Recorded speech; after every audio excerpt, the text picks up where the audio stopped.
My guest is Stephen Ertelt. You are founder and editor of lifenews.com. This is the largest pro-life news source in the nation. Is that a fair assessment here? That's right. We can kind of consider ourselves the Associated Press of the pro-life movement. I love it. We're talking about hard news stories on abortion, bioethics issues like human stem cell research and human cloning, things like that. We cover end-of-life issues, for example, assisted suicide, euthanasia, covering those topics as well, with both news and opinion and analysis. So we are mostly news, but we also have a lot of opinion columns, a lot of analytical columns of people writing their opinion on these controversial topics. We have guest bloggers, that's right. That's right. They are really informative. How many people are you reaching each week? We reach about 500,000 people every week between our email news that we send out, our website, social media. You know, everybody's on Facebook and Twitter and things like that these days. We reach a lot of people through those avenues, but about 500,000 people get our news and information on a weekly basis. Why is it necessary to have an alternative to the mainstream media? I think that might surprise some people. Well, there is an alternative that's needed. I just actually did a workshop here at this conference that Oregon Right to Life is putting on media bias and finding out, for example, that most journalists, reporters, anchors in the media, for example, are on the pro-abortion side of the abortion debate, not on the pro-life side. And so when you have that mindset, when that's where they're coming from, that's how they tend to report the news. For example, Katie Couric, we talked about her at this workshop. She has marched in a march for an abortion, for abortion rights. And she is one of the main anchors on the news that we've had over the last many years. So it's key. It's an important thing to have for pro-life people, for just the general public, is somebody presenting the news and presenting information from a different perspective than what they may get in the Oregonian or on their local network news, for example. Is there a reason why our journalism students are primarily liberal? I think one of the things you see is it's a different worldview, and they're more engaged in wanting to tell stories about the world. Christians, for example, are more engaged in business and creating things, working, doing a job that's more skillful, I guess. A lot of small businesses tend to be more conservative, tend to be more Christian-oriented, and so that's not really getting involved in telling a story and trying to influence people is not really our calling, whereas for maybe those on the liberal side, influence people and molding and shaping their opinions is maybe more of a liberal calling. It needs to be more of a conservative one because where people stand on key issues is so important these days, as you know. Do you ever get feedback from some of your reporters that said, I used to work for the other guys and they, you know, it wasn't going to work, or they kicked me out? Or We do. We actually have one of our writers has worked for a number of different mainstream media publications, Maria Vital, who now works in Pennsylvania with the state pro-life group in Pennsylvania, the Oregon Right to Life of Pennsylvania, if you will. Website. That's right. And she used to work for a number of different mainstream media news outlets through the years during her career. And of course, you know, she's told kind of how to write and what the bent or the slant in that story has to be. Verbiage, for example, different terms that are used. The Associated Press, for example, has a certain style and a certain way in a guidebook that they give every reporter. You have to use this language. You can't use pro-life. It always has to be anti-abortion, which is negative in connotation. Has to be abortion rights, as if it is always a right, as if there's no question that it's a right that somebody should have. So these kinds of biased terms are a mandate. It's actually part of the AP style book that they have to use that. They have to use that. You're right. So when you see those news stories all across the country, all those reporters are writing based on that guide, based on that style book, saying this is how you will do it. They don't have any other choice. How many reporters are there in the AP? I don't think... Thousands of reporters, and sure. Are they New York City headquarters? They're everywhere. They're all around the world, sure. The AP has become the guide, if you will, for how you do a news story. A lot of other people follow AP. So if you read New York Times or you see the ABC News and how they formulated a story on the network news, they follow those guides a lot. You see the same language, the same negative language in terms of how they talk about pro-lifers. Again, we're never pro-life, it's abortion rights. You see that crop up in news story after news story. So it's one reason why Life News exists. We want to give that alternative. We want to give them, frankly, the information they're not getting in the mainstream media. What are you finding out that Joe Blow just really still doesn't get? Really basic facts and figures. Wow. If you ask somebody on the street, if you were to ask 100 people on the street, we could go outside and do an interview with them, ask them basic questions like, how many abortions are done annually in America? What percentage of abortions are for convenience or are rape and incest as to why they wanted to have the abortion in that circumstance? Ask them these kinds of basic questions. Where do their politicians stand? Or abortions, and is there any fallout or impact after an abortion for a woman? Yes. Does she face any consequences or physical or mental health or medical ramifications of the abortion? They don't know these basic facts and figures. And so it's up to organizations like Oregon Right to Life to get just even basic information out there, not even going into some of the debate, you know, the back and forth on why it should be legal or why it shouldn't be legal, but basic information.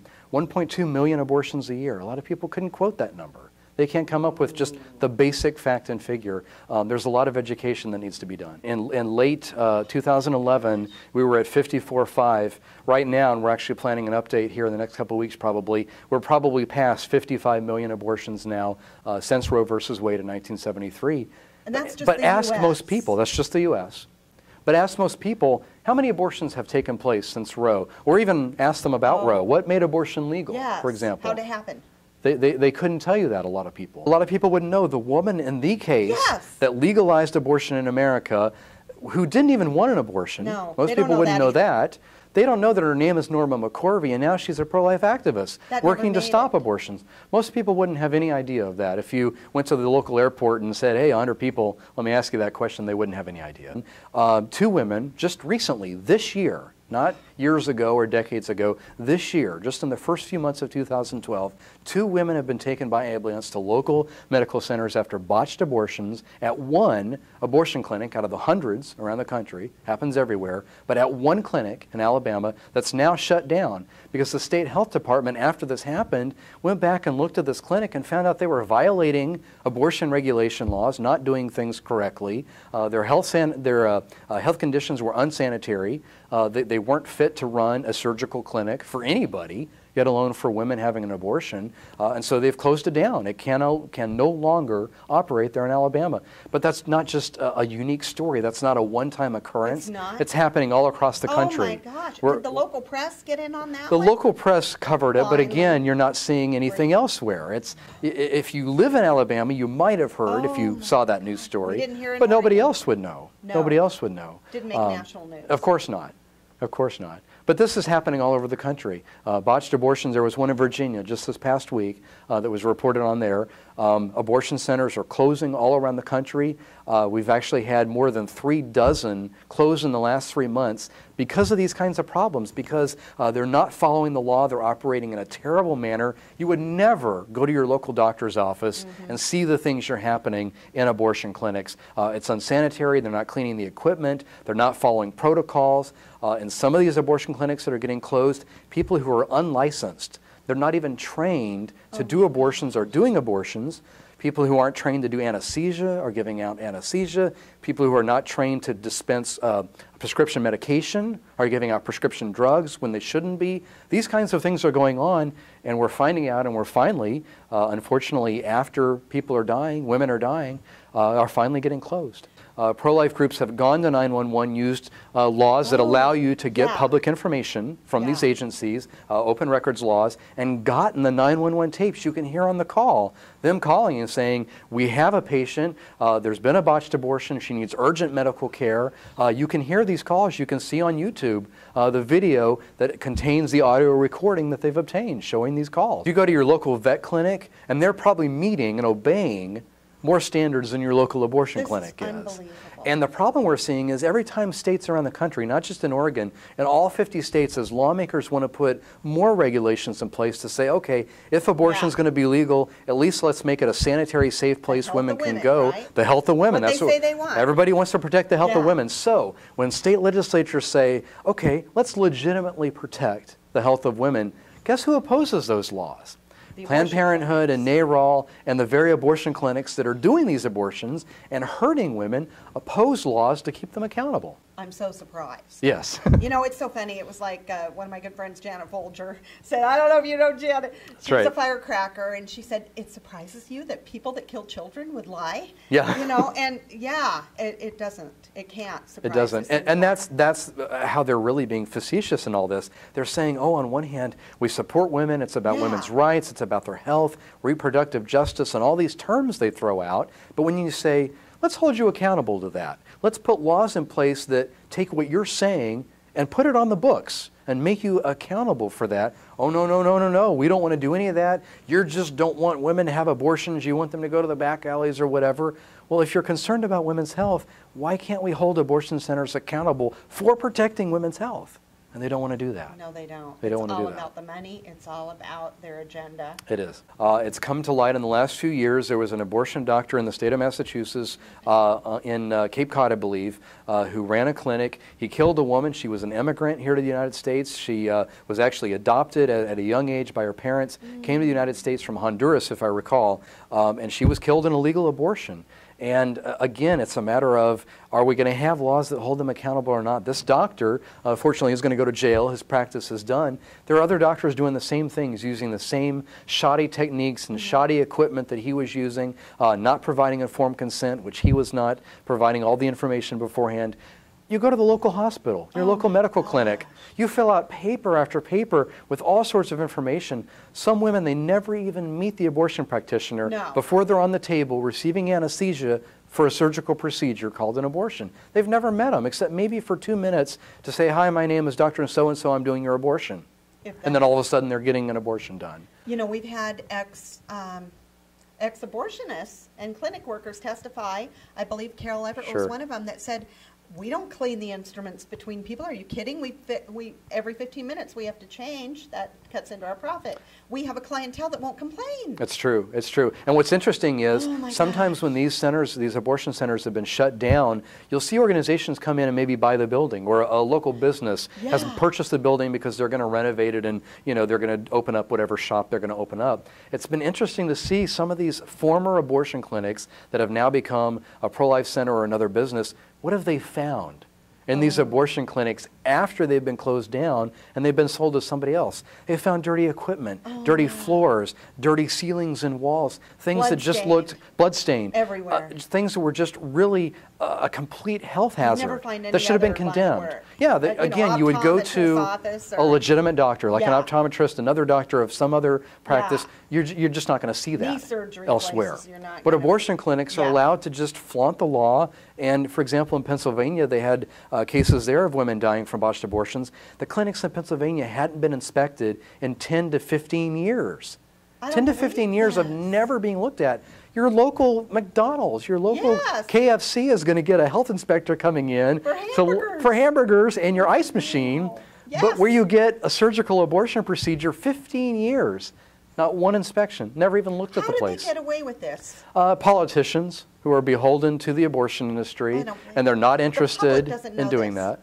And the public needs to know it, and we need to expose it. And that's one reason Life News exists. If people want to make a difference and get involved here in the state of Oregon, contact Oregon Right to Life, find out what they're working on to change these kinds of laws, and get involved. Help them out. If you talk about abortion being between a woman and your doctor, let's make it that. Let's have a legitimate doctor see this woman.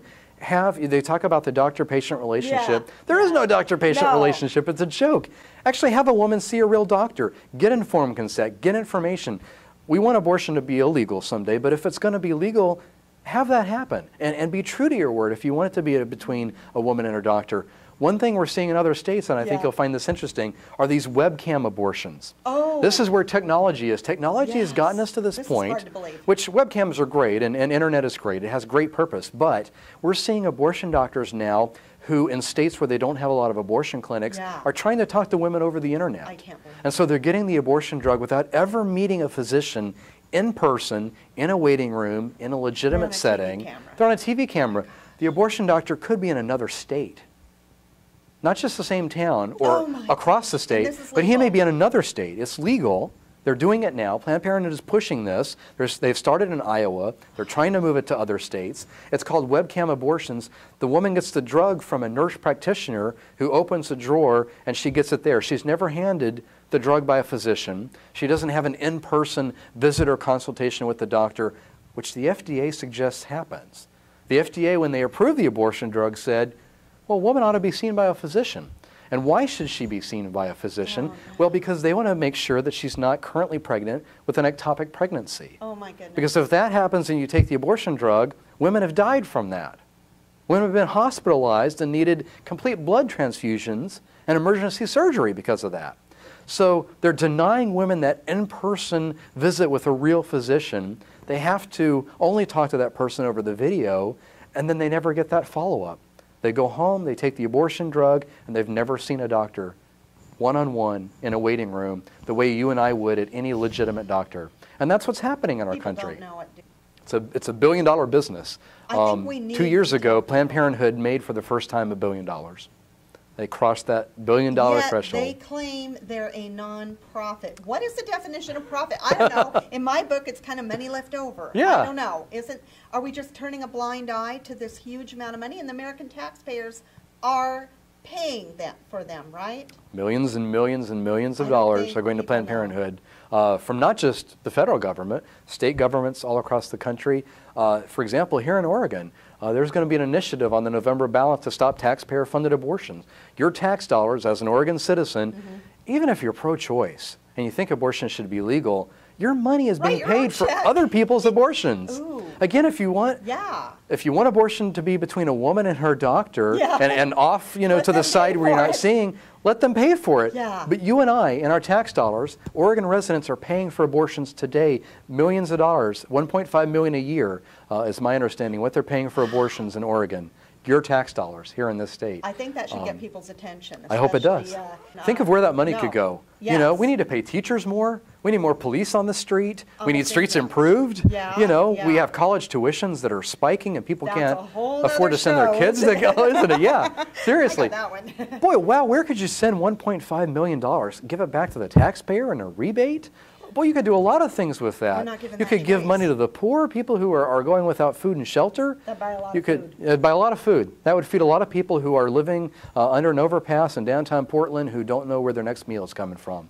Life News played a big part in helping get the word out about an amazing sting operation that a young girl named Sure. Lila Rose launched. And I want you to tell the people a You little bet. bit about what happened, and you were there to help her get the word out. Well, we talk about holding abortion centers accountable Yeah. and helping them meet the law. What she decided to do is let's see what they're doing. If I were to go into a Planned Parenthood facility and pretend to be a patient, what would Yeah. they tell me?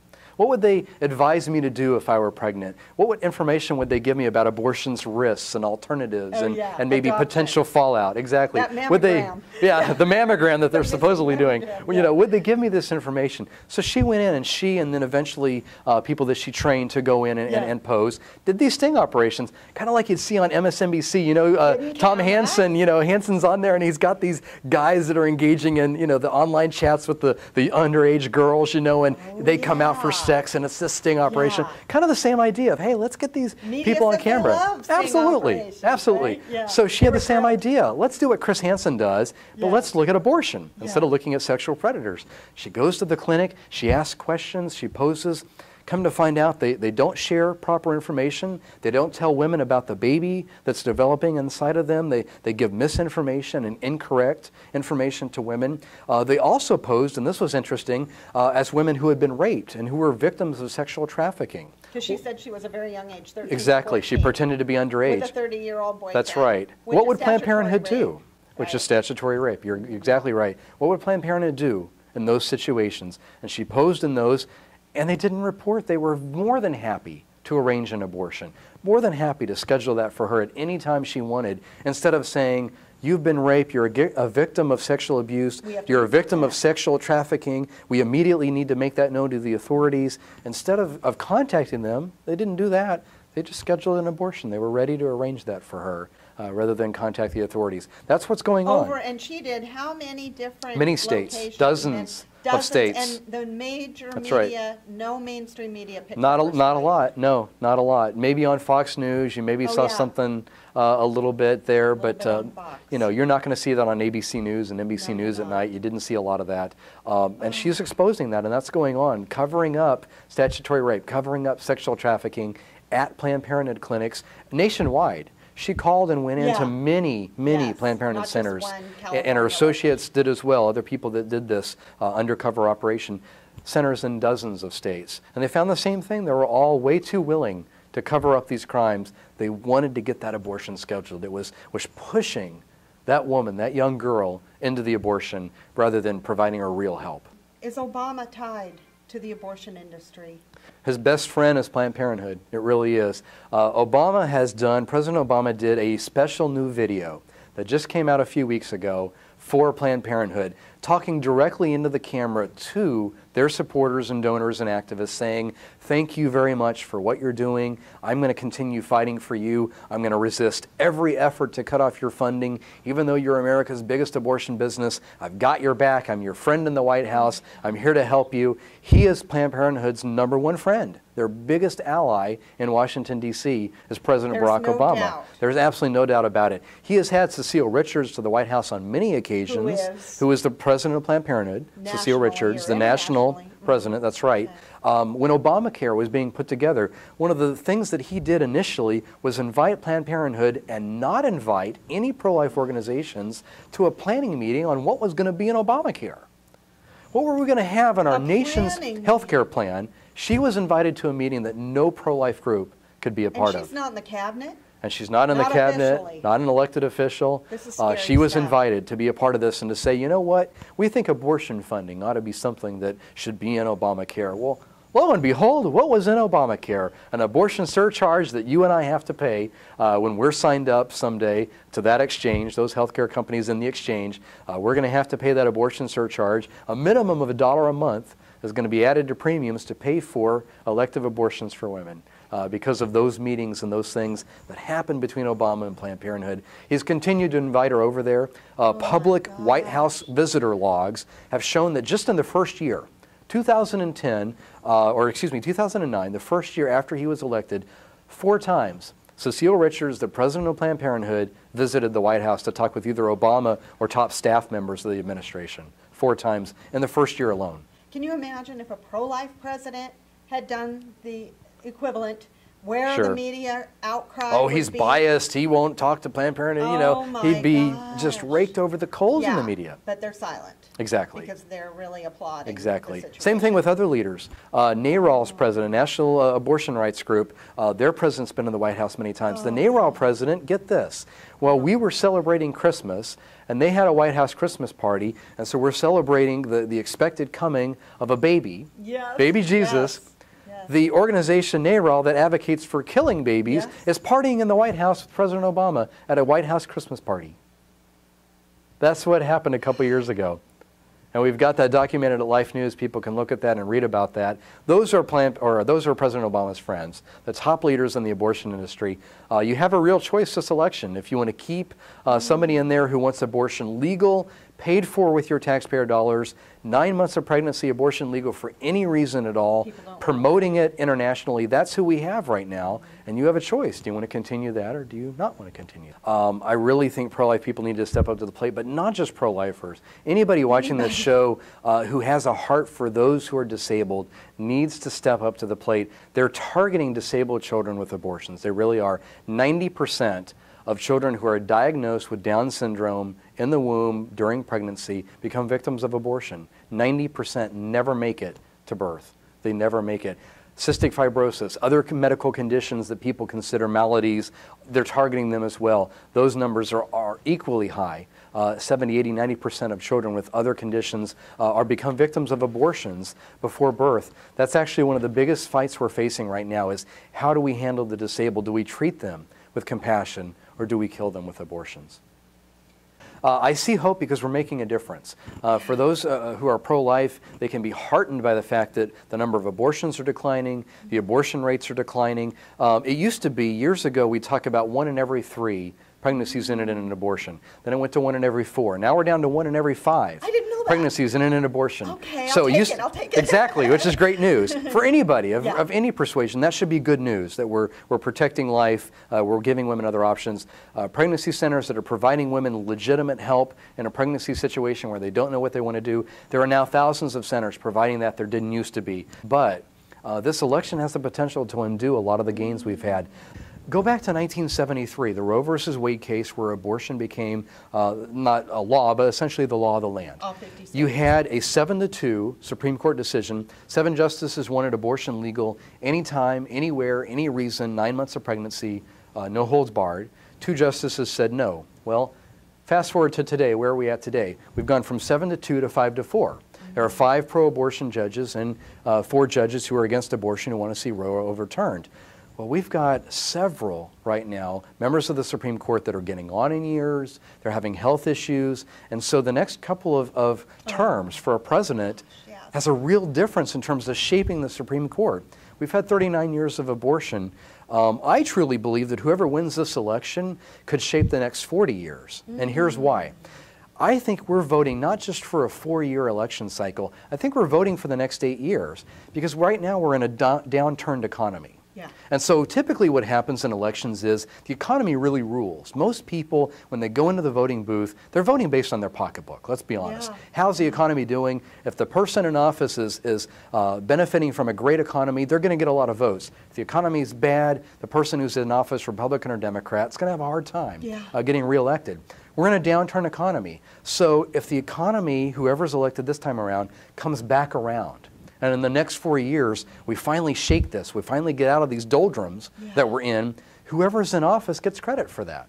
So whether it's Mitt Romney, who's the likely Republican nominee, or President Obama, who could be elected for 4 more years, whoever wins this election, next year and the year after, when the economy turns around, they get the credit.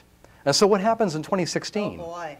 That person gets to say, I did it. Whether it's Republican or Democrat, they can wave their hand and say, hey, look, the economy's turned around. Give me 4 more years. Or if it's Obama, give my successor another 4 years. So we really are deciding, I think, 8 years, because I think whoever wins this election, whichever party, Republican or Democrat, I really see the economy turning around, and I really see them winning again in 2016, that party. So we're going to decide, one party or another.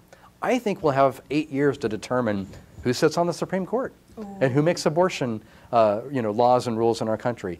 It makes that much of a difference. And of course, the next 8 years for Supreme Court appointments, I think decides the next 40 years for abortion. You're dedicating your life. You're one of many here today who could be doing many different things as an occupation, and you're doing one that gets a lot of long hours and very little thanks. So from the people of Oregon and Portland, I thank you from the bottom of our hearts for being here and doing what you're doing and the sacrifice of your family to do this for us. Appreciate it. Thank you. Thank you so much. You're very welcome.